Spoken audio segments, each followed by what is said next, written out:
Hi everyone. Mains 2023 में GS का paper हो चुका है एंड आई होप कि आप सभी ने जीएस 1, 2, 3, 4 एंड ऐसे का पेपर एटलीस्ट देखा होगा। जो लोग आगे की तैयारी कर रहे हैं 2024, 2025 उनके लिए काफ़ी इम्पॉर्टेंट है इस पेपर को एनालाइज करना, स्पेशली जो 2024 के लिए प्रिपेयर कर रहे हैं ना। जब मैं पेपर को एनालाइज कर रहा था तो मुझे काफ़ी व्यू मिल रहे थे। कुछ लोग ये बोल रहे हैं कि पेपर बहुत ईजी आया है और कुछ लोग स्पेशली जो पेपर दे के आए हैं उनका ये कहना है कि पेपर उतना भी ईजी नहीं था जितना लोग पोर्ट्रे कर रहे हैं। नाउ यहाँ पे आपको एक बात समझना होगा कि कभी भी आप पेपर को घर पे बैठ के देखोगे, एक कंफर्ट जोन में देखोगे तो पेपर आपको इजी लगेगा। इवन जो पेपर देते हैं, एग्ज़ाम अटेम्प्ट करते हैं, जब एग्ज़ाम से बाहर निकलते हैं तो काफ़ी पॉइंट ऐसा होता है जो उनको एग्ज़ाम में याद नहीं आता, वो बाद में आता है। डेटा हो गया, स्टैट हो गया, स्कीम्स हो गया, सुप्रीम कोर्ट जजमेंट्स हो गए। हो सकता है एग्ज़ाम में आपको याद ना आए, बट जब आप उस सिचुएशन से बाहर निकलोगे तो फिर बहुत चीज़ें ऐसी हैं जो आपको इजी लगने लगती हैं। तो यहाँ पे वही डिफरेंस है। देखो, पेपर इजी है, मॉडरेट है या टफ़ है, इसकी बात करने से पहले हम पिछले कुछ सालों का कट ऑफ देख लेते हैं कि मेंस का कट ऑफ कैसा रहा। अगर आपको पता होगा तो लास्ट का 2 ईयर 2021-22 में मेंस का पेपर कंपैरेटिवली टफ आया था, बिकॉज वहाँ पे आपको डायरेक्ट क्वेश्चन देखने को नहीं मिलेंगे। इवन आप लास्ट ईयर देखोगे तो GS4 का जो पेपर था वो बहुत लेंदी था, केस स्टडीज़ बहुत लेंदी थे। तब भी आप देखो 2022 में जो मेंस का कट ऑफ था वो 748 था, फाइनल कट ऑफ जो था वो 960 था। 2021 में मेंस का कट ऑफ 745 है और फाइनल कट ऑफ 953। मतलब 2021 में 3 मार्क्स कम था कट ऑफ का। 2020 की बात करें तो कट ऑफ जो था वो 36 था। और शायद आपको याद होगा, जो लोग 2020 का पेपर दिए होंगे उनको मेंस का पेपर 2021 और 22 से थोड़ा इजी लगा होगा, क्योंकि यहाँ पे काफ़ी क्वेश्चंस ऐसे थे जो सिलेबस के कीवर्ड से डायरेक्टली उठाए गए थे। बट यहाँ पे कट ऑफ जो था वो 736 था। 2019 की बात करो तो जो मेंस का कट ऑफ था वो 751 था, मतलब ऑलमोस्ट 2021 और 2022 के बराबर। सो कट ऑफ देख के आप समझ सकते हो कि पेपर टफ आया है या इजी आया है। कट ऑफ मोटा मोटा उतना ही रहा है, 2-4 मार्क्स ऊपर नीचे हुआ है, बट मोटा मोटा कट ऑफ आपका उसी रेंज में रहा है। So the moral of the story is कि मुझे लगता है पेपर इस बार का मॉडरेट आया था। काफ़ी लोग जो कह रहे हैं ईजी है, आई डोंट थिंक कि पेपर ईजी आया है, क्योंकि काफ़ी क्वेश्चंस ऐसे आए हैं जो बहुत स्पेसिफिक आए हैं और एग्जामिनेशन हॉल में टाइम कंस्ट्रेंट में उन पॉइंट्स को जनरेट करना, क्वेश्चन को स्ट्रक्चर करना, क्वेश्चन को फ्रेम करना, 7 से 8 मिनट में 150-200 वर्ड लिखना बहुत टफ हो जाता है। आप एक ये भी फैक्टर देखो ना कि लगातार 3 दिन पेपर हो रहा था। काफ़ी लोग ऐसे थे जो ऐसे का पेपर देने के बाद रात में हो सकता है सोए भी ना हो, और उसके बाद जाके उनको GS1 का पेपर देना है, नेक्स्ट उनको GS2 का देना है, फिर नेक्स्ट डे GS3 देना है, उसके बाद GS4 देना है। तो लगातार एक दिन में 6 घंटे लिखना, दूसरे दिन 6 घंटे लिखना आपके एफिशिएंसी को, आपकी एक्यूरेसी को बहुत इम्पैक्ट करता है। सो घर पे बैठ के कंफर्ट जोन में जब हम पेपर देखते हैं तो हमको इजी लगता है, बट एग्ज़ाम में जाके बहुत चीज़ें ऐसी होती हैं, बहुत एक्सटर्नल फैक्टर ऐसे होते हैं जो आपकी एफिशिएंसी को कम करते हैं। डेट इज़ वाई जो 2024 या उसके आगे की तैयारी कर रहे हैं वो ये ना सोचें कि पेपर बहुत ईजी आया था, क्योंकि क्वेश्चन देखने में और पेपर को अटेम्प्ट करने में बहुत फ़र्क होता है। एंड आई नो कि जो मेंस दे रहे होंगे या फिर जो पहले मेंस दिए होंगे उनको समझ में आ रहा होगा कि मैं क्या बोल रहा हूँ। पेपर मुझे मॉडरेट इसलिए लग रहा है बिकॉज बहुत से क्वेश्चंस ऐसे थे जो PYQ थीम पे बेस्ड थे। एंड इस पेपर को देख के आप एक चीज़ श्योर शॉट हो सकते हो कि आपका PYQ हो गया, आपका सिलेबस जो हो गया वो आपके लिए सबसे बेसिक गाइड है। सिलेबस में जितने भी पॉइंट दिए गए हैं आपको ये मेक श्योर करना है कि हर पॉइंट पे, हर कीवर्ड पे आपके पास नोट्स हो, क्योंकि काफ़ी क्वेश्चन इस बार ऐसे आए हैं जो डायरेक्टली सिलेबस के कीवर्ड्स उठाया गया है। इवन PYQ थीम्स भी काफ़ी रिपीटेड हैं। Let me show you. यहाँ मैंने GS1, GS2 एंड GS3 के कुछ क्वेश्चन जो कि PYQ थीम से रिलेटेड हैं उनको नोट डाउन किया है, so that you get to know कि कैसे क्वेश्चंस आए थे और PYQ में कैसे क्वेश्चंस दिए गए थे। देखो, जब मैं आपसे ये बोलता हूँ कि क्वेश्चन जो है वो PYQ थीम पे बेस्ड हैं, तो दैट डजंट मीन कि आपको रिपीटेड क्वेश्चन मिल जाएंगे। आपको ओवरऑल थीम देखना है। फॉर एग्जाम्पल ये क्वेश्चन देखो, What was the difference between Mahatma Gandhi and Rabindranath Tagore in their approach towards education and nationalism? So ये पर्सनैलिटी आपका एक टॉपिक है मॉडर्न हिस्ट्री से, वहाँ से पूछा गया है। महात्मा गांधी बहुत फेमस थीम है एंड UPSC से बार बार क्वेश्चन पूछा है। 2015 में भी महात्मा गांधी से क्वेश्चन पूछा गया था, 2016 में महात्मा गांधी और सुभाष चंद्र बोस को कंपेयर किया गया था। 2018 में महात्मा गांधी से क्वेश्चन आया था और उसके बाद फिर महात्मा गांधी का role in NCM and CDM पूछा था। सो ये आपका एक ब्रॉडर थीम हो गया। उसी तरह एक दूसरा क्वेश्चन देखो, availability of fresh water resources. So water resource बहुत इंपॉर्टेंट टॉपिक है, इस पर भी यूपीएससी ने मल्टीपल टाइम क्वेश्चन पूछा है। 2015 में पूछा गया था कि India is well endowed with fresh water resources, critically examine why it is still suffer from water scarcity. 2016 में माइक्रो वाटरशेड डेवलपमेंट प्रोजेक्ट पे क्वेश्चन पूछा था। 2019 में वाटर स्ट्रेस पे क्वेश्चन आया था। 2020 में मेल्टिंग, यहाँ पे मेल्टिंग होगा, melting of Himalayan glacier and there impact on water resources of India पूछा था। इसके बाद इंटरलिंकिंग ऑफ रिवर पूछा है। सो ये सारे जो क्वेश्चंस हैं वो वाटर रिसोर्सेज से रिलेटेड हैं। 2021 में ही पूछा था कि environmental implications of reclamation of water bodies into urban use. इसके बाद अर्बनाइजेशन डायरेक्टली मेंशन आपके सिलेबस में, does urbanization leads to more segregation and और मार्जिनलाइजेशन ऑफ द पुअर। 2015 में भी इससे रिलेटेड क्वेश्चन आया था, 2013 में भी आया था। Discuss the various social problems which originated out of the speedy process of urbanisation. इसका बाद एक क्वेश्चन आया था कि why is caste identity in India both fluid and static. इस क्वेश्चन को भी आप देखोगे तो पीवाईक्यू थीम पे है। 2015 में क्वेश्चन आया था कास्ट से, 2018 में आया था। 2020 में देखो क्वेश्चन पूछा था कि has caste lost its relevance in understanding the multicultural Indian society. जब आप GS1 में salient feature of Indian society पढ़ोगे, वहाँ पे कास्ट पढ़ोगे, तब आपको ये टॉपिक वहाँ पे मिलेगा। जैसे ये देखो, आपको इसका आंसर सिलेबस में यहाँ मिल जाता। इसमें जो आपका सेलेंट फीचर कास्ट सिस्टम है, यहाँ पे आप इस चीज़ को पढ़ते।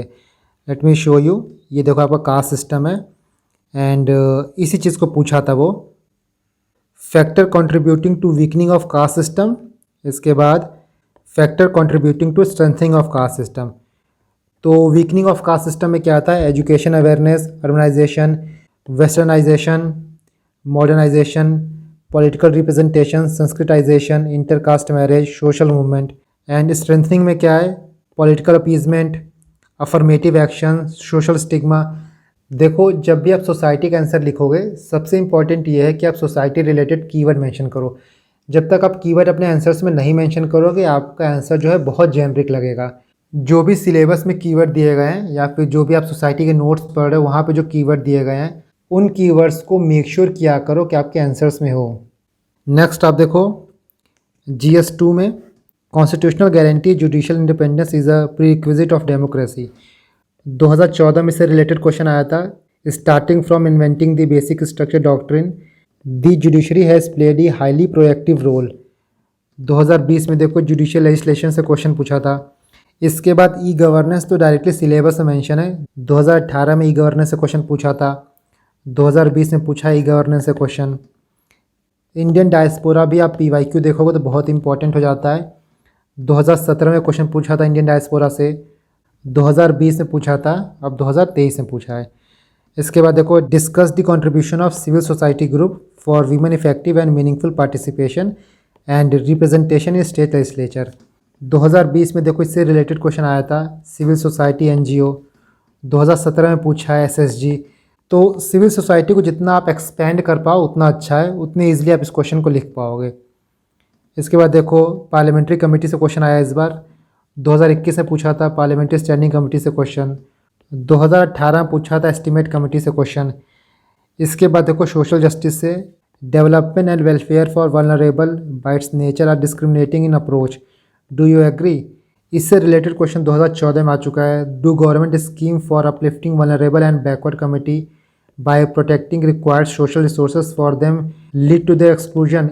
इस क्वेश्चन का थीम देखोगे तो सेम टू सेम ऐसा ही है। GS3 में देखो, faster economic growth require increase share of manufacturing sector in GDP, particularly MSME।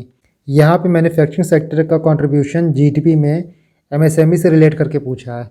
इसी थीम पे बेस्ड आप 2017 में क्वेश्चन देखोगे, account for the failure of manufacturing sector in achieving the goal for labour intensive export rather than capital intensive export.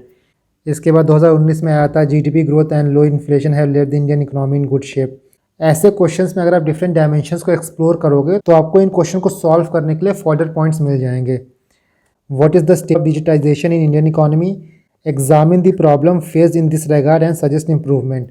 सो 2021 में emerging tech के problems को money laundering से relate करके पूछा था, तो उस चीज़ को आप यहाँ से रिलेट कर सकते हो, जो प्रॉब्लम बोला है ना वो मेंशन यहाँ पे कर सकते हो। Next question is about terrorism. ये भी यूपीएससी का काफ़ी फेवरेट एरिया है। प्रीवियसली आपसे पूछा है solution do you suggest to curb the growing menace of terrorism. इसके बाद 2019 में पूछा था ओवरग्राउंड वर्कर्स के बारे में। 2021 में पूछा है suggest measures required to be taken to eradicate the menace of terrorism. Next is cropping pattern. ये भी डायरेक्टली सिलेबस में मेंशन है एंड बहुत इंपॉर्टेंट टॉपिक है ये। इससे रिलेटेड क्वेश्चन 2017 या 18 में आया था I think. How has the emphasis on certain crop brought about the changes in cropping pattern in recent past. यहाँ पे मिलेट के प्रोडक्शन और कंजप्शन पैटर्न में पूछा था और यहाँ पे ओवरऑल पूछा है, तो मोटा मोटा देखोगे तो थीम सेम है। इसके बाद यहाँ पे देखो साइंस एंड टेक में पूछा था चंद्रयान 3 के बारे में। 2017 में क्वेश्चन पूछ चुका है चंद्रयान पे, मार्स ऑर्बिटर मिशन पे। Next is national wetland conservation programme के बारे में पूछा है। 2018 में पूछा था what is wetland, explain the Ramsar concept of wise use. तो यहाँ मैंने कुछ ही क्वेश्चंस को ड्रॉ किया है। इसी तरह पूरे पेपर को देखोगे तो काफ़ी क्वेश्चन आपको ऐसा मिलेगा जो पीवाईक्यू थीम पे बेस्ड है। दैट इज़ द रीज़न अगर आप नेक्स्ट एग्ज़ाम की तैयारी कर रहे हो तो दो चीज़ ध्यान में रखो। पहला है कि पीवाईक्यू को अच्छे से प्रिपेयर करना है, पीवाईक्यू के थीम्स को देखना है। देखो क्वेश्चन रिपीट नहीं होंगे बट थीम रिपीट होगा।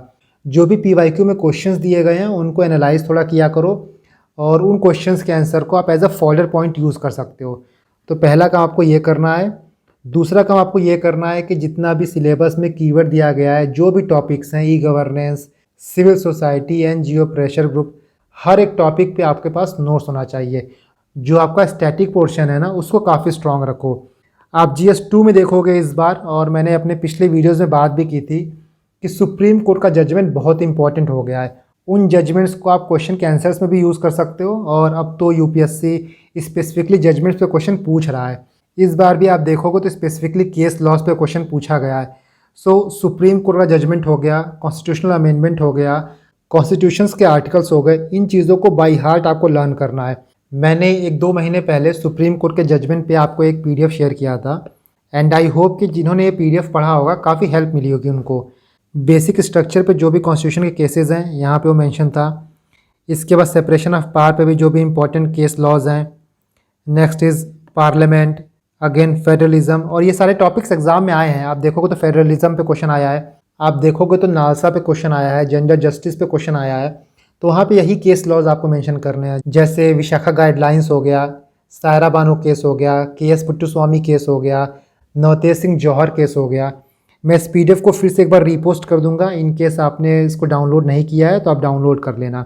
एंड आई होप कि जिन्होंने ये PDF पढ़ा होगा उनको एटलीस्ट एक क्वेश्चन आया था जो कंपटीशन कमीशन ऑफ इंडिया, उसको लिखने में थोड़ी हेल्प मिली होगी। लेट मी शो यू, उसमें एक आर्टिकल है, ये आप देख सकते हो, द कंपटीशन एक्ट 2002। CCI पे जो क्वेश्चन आया था आपका आराम से यहाँ से हो जाता।